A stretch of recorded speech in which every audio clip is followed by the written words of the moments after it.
dari Pak Ditum, insya Allah akan siapkan 15 tips untuk mendampingi si kecil berpuasa dengan gembira. Nah, apa saja itu? Ngomong soal momong. Assalamualaikum warahmatullahi wabarakatuh, Pak Ditum. Waalaikumsalam warahmatullahi wabarakatuh. Mancing mania, mantap. Baik, ini Pak Ditum sambil mancing. Baik, Pak Di, ini siang hari ini kita jagongan apa ini, Pak Ditum? Alhamdulillah strike. Nah, ini dapat. Sahabat Bas rahimani wa rahimakumullah.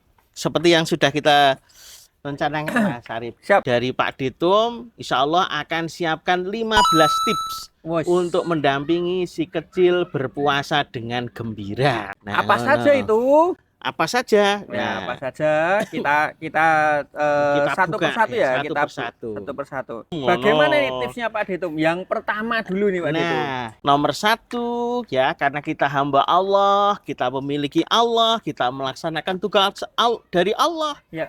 Dan anak adalah titipan dari Allah. Maka yang pertama adalah kita berdoa. Masya Allah. Minta pertolongan kepada Allah supaya diberi anak yang soleh. Yep. Kan dicontohkan tuh doanya itu sama Nabi Ibrahim. Robbi habli minas solihin. Ya Allah, berilah aku anak cucu atau keturunan yang solih. Ya, maka bunda-bunda, ayah-ayah muda, bunda-muda di rumah ya. Sebelum Ramadan datang, kita banyak berdoa. Kita banyak minta sama Allah. Ya Allah, berilah saya keturunan yang solih ya, karena anak adalah titipan dari Allah dan kita juga hidup di dunia untuk melaksanakan perintah-perintah dari Allah Subhanahu wa taala. Ngono sing nomor 1 Mas Arif iki karo doa ya. Doa. Karo tak uncal nih sik mangan meneh to. Oke, yang pertama tadi sahabat Bas, saya bunda sekalian, kita doakan anak-anak kita agar menjadi anak yang solih. Menjadi anak yang solih. Selain jadi anak yang solih, ini juga strike lagi nih Pak Lek. Wah, ini dapat lagi nih. Yang kedua adalah kita tanamkan cinta kepada Allah. Dengan apa? Dengan kita sampaikan keagungan, ya, kebaikan Allah, rahman Allah, kasih sayang Allah kepada manusia.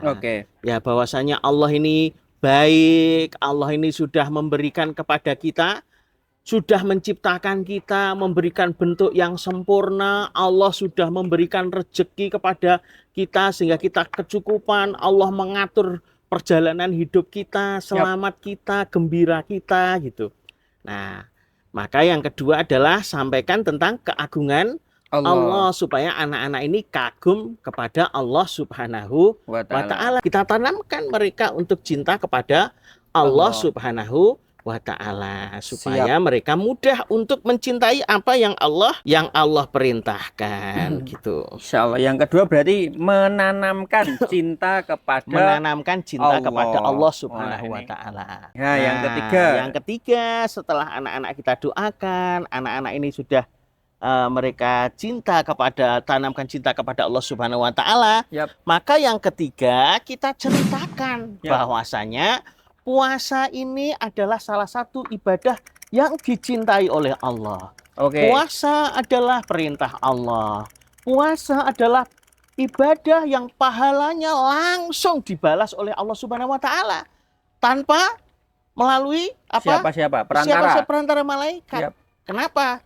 Nah, kita ceritakan karena kalau ibadah-ibadah yang lain itu diketahui oleh manusia, tapi puasa yang mengetahui hanya dirinya dan Allah Subhanahu wa taala. Maka kita ceritakan tentang keindahan puasa, kehebatan puasa, keutamaan puasa, kemudian kasih sayang Allah, balasan dari Allah kepada orang-orang yang melaksanakan puasa dengan bahasa yang dipahami oleh anak-anak. Seusia anak-anak ya. Seusia anak-anak. Jadi menceritakan keutamaan puasa. Ya. Dari tadi awal pahala, kemudian keutamaannya gitu ya. Iya. Diceritakan. Tapi dengan bahasa anak ya. Ya, bahasa anak tentang keindahan puasa. Misalnya kalau cerita orang-orang kampung ya ini melihat cerita orang-orang kampung begini contohnya. Bunda mau tanya, adik berani nggak pegang ulat yang berbulu? Nah, pasti dia akan ngeri kan? Ulat berbulu, karena kalau aku pegang tanganku jadi gatel, Bu. Jadi kena, jadi perih. Adik, mau Bunda kasih tahu enggak? Kalau adik pegang kupu-kupu, mau enggak? Gitu. Nah, ketahuilah, Dek, bahwasanya kupu-kupu itu juga berasal dari ulat. Ulat. Kupu-kupu itu berasal dari ulat, Dek. Ulat yang berpuasa terus-menerus.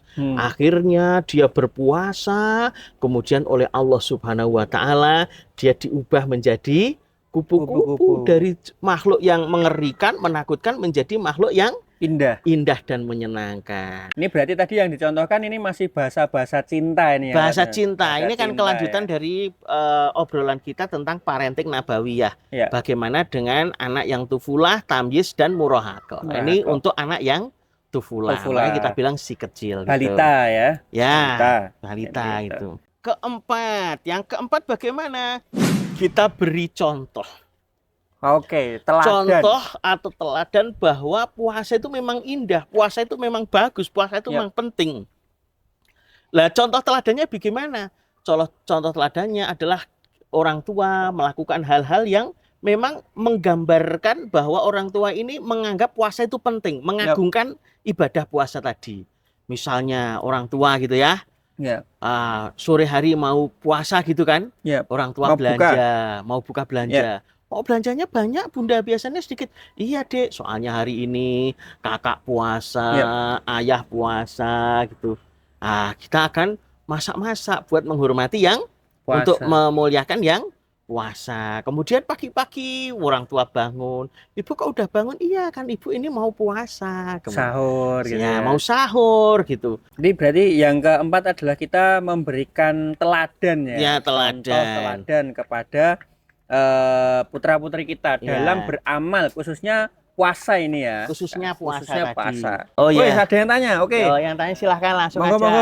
Oh. Baik. Jadi anak nonis mengikuti kegiatan Ramadan. Ya, misalnya dia berpuasa atau ikut buka bersama gitu ya. Ya. Nah, kalau pendapat saya, kalau ada anak nonis dia ikut kegiatan Ramadan selama orang tuanya boleh dan anaknya senang, tidak apa-apa.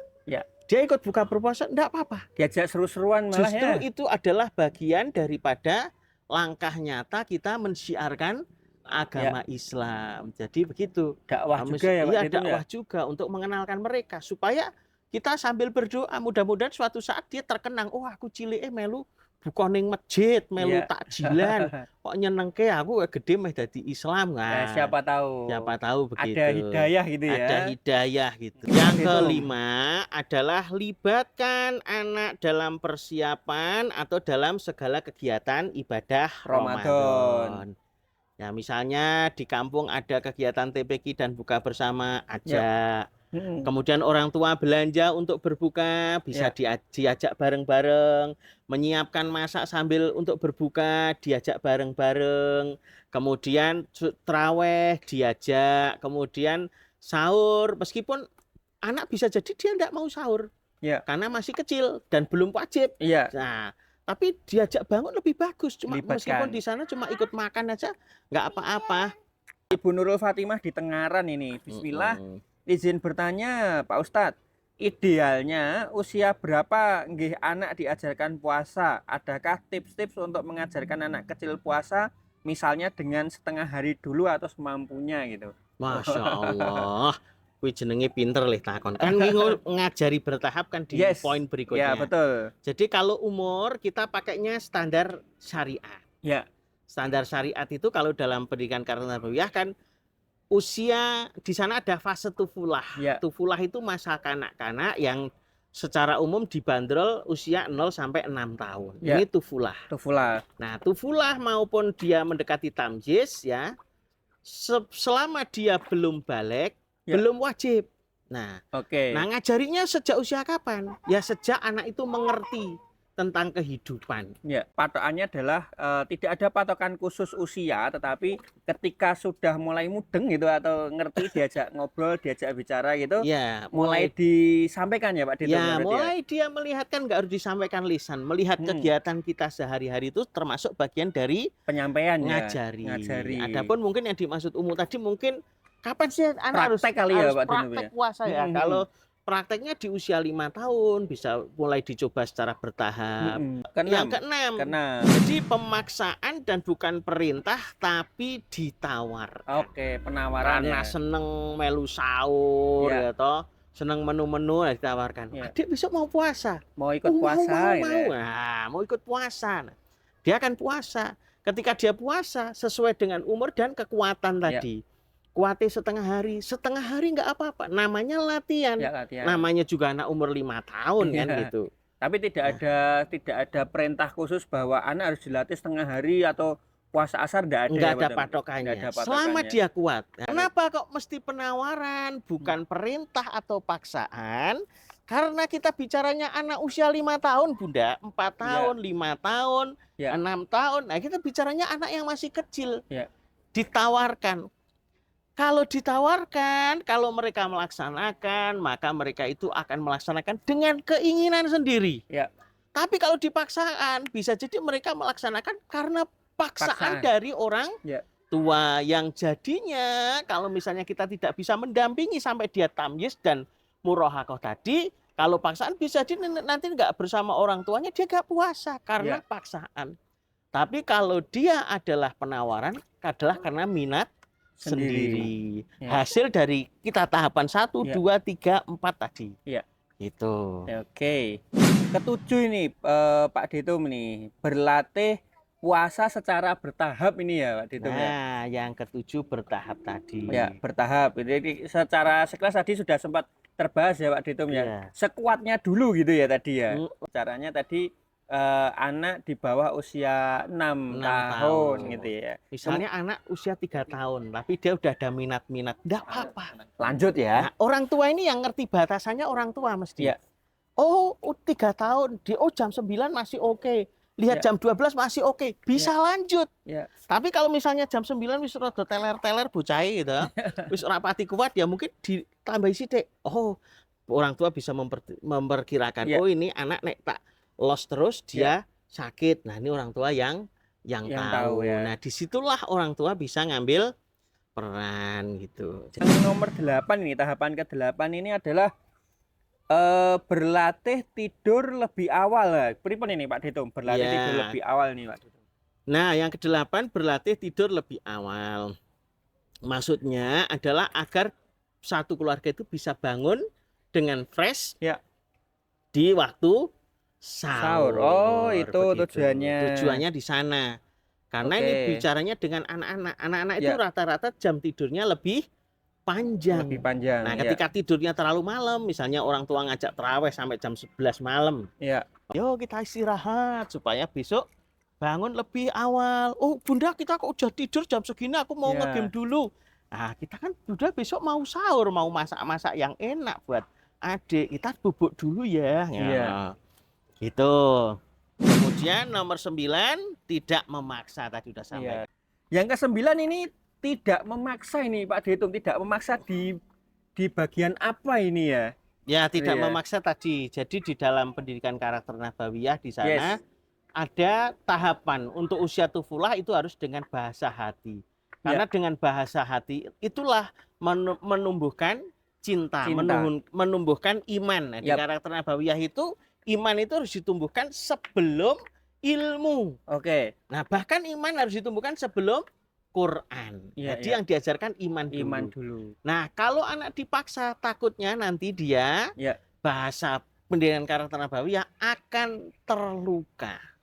Jadi hatinya akan terluka. Terluka itu maksudnya bukan hatinya bocor, tapi dia mendapatkan puasa itu motivasinya bukan karena diri pribadi, bukan karena Allah tadi, tapi paksaan orang tua yang sehingga bisa jadi ini akan menimbulkan luka. Luka itu apa? Merasa jengkel, merasa serik, merasa tersakiti, merasa terdolimi, sehingga bukan malah cinta dengan puasa, tapi malah menjadi benci dengan puasa, begitu. Dikhawatirkan nanti dengan luka pendidikan ya, sebutannya apa Pak? Luka pendidikan, luka pengasuhan. Luka kepengasuhan itu nanti ketika besar malah tidak melaksanakan, nanti ya dikhawatirkan ya gitu ya. Maka bertahap nggih ayah bunda dan sahabat sekalian nggih, tidak memaksa gitu kira-kira ya. Oke, yang ke-10 ini. Yang ke-10 adalah kita orang tua ini, karena orang tua itu kan namanya orang tua ya. Yes. Orang tua itu kan nek ning omah ya penguasanya orang tua kan. Kita menciptakan atau mendesain iklim rumah yang menyenangkan. Jadi puasa yang menyenangkan, kegiatan Ramadan yang menyenangkan. Misalnya anak ya toh, pas balik sekolah gitu ya, dia mungkin udah agak lemes gitu kan. Kan orang tua itu biasanya koken kongkon. Ya toh, anak teko ngono, mbok Dek, mbok sepatune taruh. Orang tua iki secara tidak langsung, utamanya ibu-ibu itu ini bibirnya itu refleks gitu.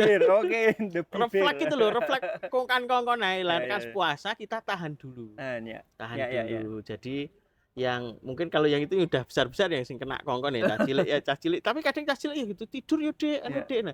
Nah, kita itu angon sih, ngomongnya angon. Dia sukanya apa? Oh, sukanya misalnya dia itu gambar-gambar. Ya, kasih waktu gambar-gambar, ben seneng. Gitu untuk menghibur waktu. Ya meskipun bagi orang tua emang gambar-gambar ora penting, ku jenenge memudaratkan waktu. Apa jenenge wong Islam meninggalkan hal yang tidak bermanfaat. Nah, iki bagi wong tuwek-tuwek kaya ngono kuwi. Ini kan cah cilik. Bicaranya anak-anak ini ya. Bicaranya anak-anak. Kasih yang positif. Banyak yang positif. Diajak gambar, tulisi, misalnya tulisi Asmaul Husna gitu ya. Diajak gambar kaligrafi ya toh, nulis hadis dan sebagainya. Banyak yang bisa dikerjakan oleh orang tua. Atau mungkin diajak masak-masak, bikin roti. Kan sing anak-anak cewek kan seneng. Bisa betul, masak-masak, menyiapkan tadi berbuka. Kemudian sing laki-laki bisa diajak keluar juga nggak apa-apa, jalan-jalan gitu. Oke, nomor 11 ini kita memberikan apresiasi jika anak berhasil puasa. Nah, itu.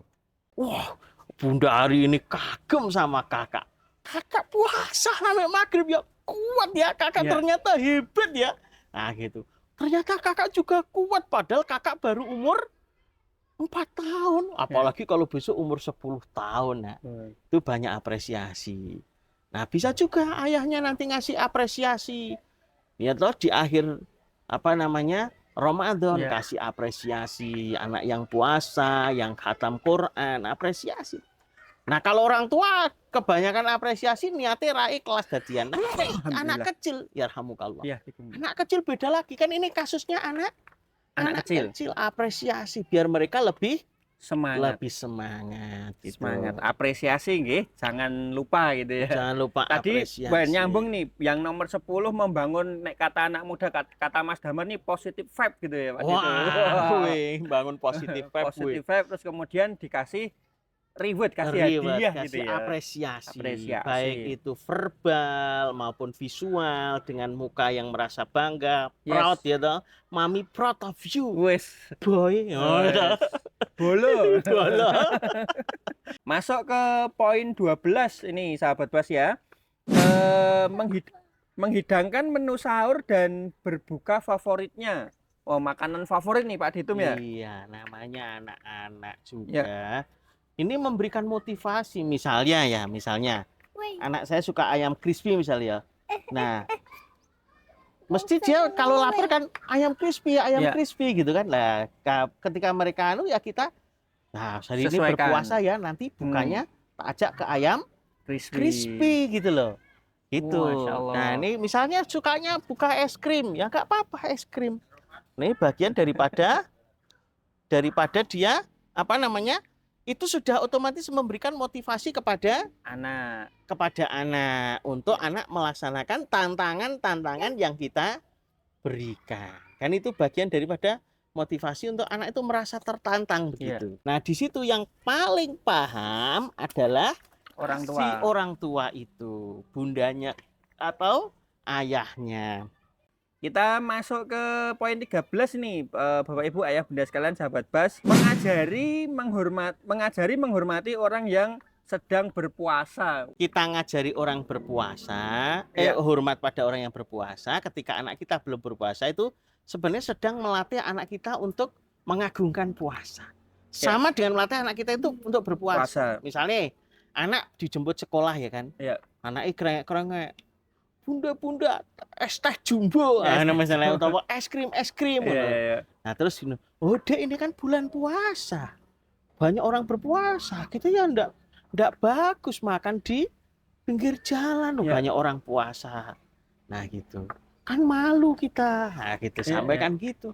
Masa kita nggak puasa nggoda yang puasa, nanti malam aja lah gitu. Atau mungkin anaknya udah bawa es krim, tapi maknya nanti ya dek ya, di rumah di kamar gitu. Nah kenapa bunda aku selah haus gitu. Nah kita sampaikan, loh ini soalnya bulan Ramadan, banyak yang berpuasa, nanti kita menggoda orang puasa. Tahu enggak kamu yang goda orang sedang beribadah itu temannya siapa? Oh, setan. Oh, kamu mau jadi temannya setan? Enggak, misalnya gitu ya. Kemudian yang ke-14 nih, mengontrol kesehatan anak gitu. Ya, yang ke-14 adalah ya kita mesti sebagai orang tua, ibadah itu ya memang tugas kita untuk beribadah kepada Allah, mengajak keluarga beribadah kepada Allah. Utamanya seorang ayah, dia memiliki tugas seperti Allah sebutkan, ya ayyuhalladzina amanu qu anfusakum wa ahlikum naro. Wong-wong sing padha iman ya toh, jogonen awakmu karo keluargamu saka obong-obong geni neraka. Nah, dalam rangka menjaga tadi ibadah maksimal, tapi ketika anak memang dia sakit, tidak kuat ya, jangan dipaksa. Misalnya anaknya sedang sakit mah. Ya jangan dipaksa. Kan kadang ada yang memang tegas. Poso ya poso, ibadah ya ibadah, ora alasan lora lah. Kalau memang sedang sakit gitu. Nah, kalau puasa biasanya batuk pilek ya Pak Ditum ya. Batuk pilek karena radang tadi ya. Batuk pilek gitu. Maka orang tua nih kontrol kesehatannya. Jadi orang tua nih yang tahu nih. Yang tahu anaknya ini kuat, anaknya ini gak kuat gitu. Ini aja Mas Habib. Tetap kontrol ya, kontrol kesehatan anak gitu ya. Oke, itu nomor 14 itu ya. Kemudian di poin terakhir ini untuk pertemuan kita hari ini nih, sahabat Bas sekalian ya. Tawakal kepada hasil ini Pak Ditung. Tawakal kepada hasil nih, pripun ini kira-kira nih tawakal kepada hasil? Ya, artinya begini, ayah bunda rahimani wa rahimakumullah ya. Kita dalam mendidik anak kita mesti ikhtiarnya maksimal, mulai dari doa dan usaha. Meskipun doa itu bagian daripada usaha. Nah, tadi semua itu kan usahanya. Usahanya supaya anak ini berlatih berpuasa atau puasa dengan riang gembira gitu. Akan tetapi tidak semua yang direncanakan itu berhasil menjadi kenyataan. Menjadi hasil yang diinginkan. Yang diinginkan, apalagi tanpa rencana sama sekali. Nah, ngono lho. Bukan berarti kok yo nek ngono rasa rencanake wae, wong tidak semua sing direncanakan ki iso berhasil. Nah, ora direncanake yo tambah mawut kan gitu. Nah, artinya gini, orang tua, ayah bunda sudah berikhtiar secara maksimal. Sudah berikhtiar dengan rencana yang tirik yang sudah detail banget. Akan tetapi kondisi di lapangan kadang tidak sesuai hasilnya. Maka kita serahkan kepada Allah Subhanahu wa Ta'ala. Karena Allah itu menilai usaha kita, bukan hasil kita. Hasilnya yang menentukan Allah. Dengan setelah kita ikhtiar yang terbaik. Bisa jadi nanti akan lancar sesuai plan tadi. Anaknya seneng, anaknya latihan puasa, itu bisa jadi. Tapi bisa jadi jauh dari itu. Maka ketika sesuai plan kita syukuri. Ketika jauh dari itu berarti Allah akan memberikan ilmu yang lebih tinggi kepada ayah bunda. Kenapa? Lo problemnya lebih oke. Nek enek problem mesti enek solusi. Nah, solusi dari problem itu adalah tambahan ilmu. Oh, kayak nganggo solusi siji urung kelar. Solusi loro urung kenal. Mikir solusi ketelu, kepapat. Maka orang tua menjadi lebih pandai, lebih banyak solusi yang diberikan. Semakin banyak solusi yang diberikan, trialnya tadi, semakin banyak pahalanya. Masya Allah. Nah, jangankan kita orang biasa, para nabi aja ada yang diuji oleh Allah Subhanahu wa Ta'ala dengan apa? Dengan anaknya tidak mengikutinya. Itu para nabi. Nah, tapi kita ora terus ngomong, "Oh, nabi ora berhasil loh. Wis rasa didik wae." Ya enggak. Kita laksanakan usaha kita. Kita laksanakan perintah dari Allah Subhanahu wa Ta'ala sambil meminta tolong kepada Allah. Maka sering-sering kita itu ketika ada hal-hal yang berat. Nah, namanya mendidik anak itu kan ada yang berat kadang. Diuji dengan anaknya yang mungkin ada yang bandel, ada yang kalau dibilangin nurung-nurut, ya toh. Nek sing sakarepe dhewe, nek sing wani ruang tuane, maka kita perbanyak juga untuk meminta kekuatan dari Allah Subhanahu wa Ta'ala dengan mengucapkan la haula wala quwwata illa billah. Masya Allah. Ngomong soal momong.